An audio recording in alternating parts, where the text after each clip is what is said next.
Welcome to this Delph Stack tutorial video. In today's video, I'm going to show you how to make bots send messages in the general channel on Discord. Whether you're setting up a welcome bot, managing announcements automatically, or you simply want your server to feel more active and organized, this simple, step-by-step guide will walk you through everything you need to know, so your bot can post messages properly without any issues. First, open Discord and go to your server where you want the bot to send messages.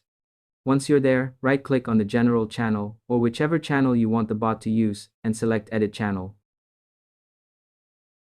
Now click on Permissions and make sure you're viewing the advanced permission settings.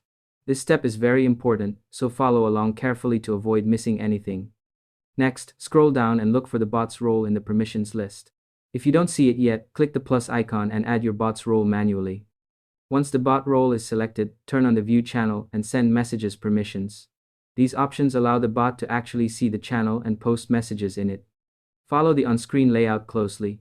Discord makes this pretty user-friendly, so there's nothing too technical to worry about. To make the process smoother, here are a few quick tips. Make sure the bot has been properly invited to your server, confirm it has the correct role assigned, and double-check that no other roles are denying message permissions.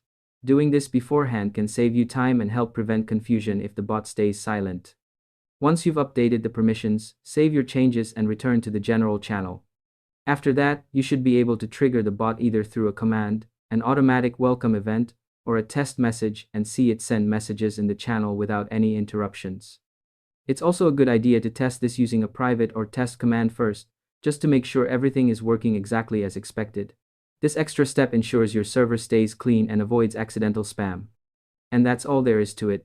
By following these simple steps, you'll be able to let bots send messages in the general channel easily and efficiently.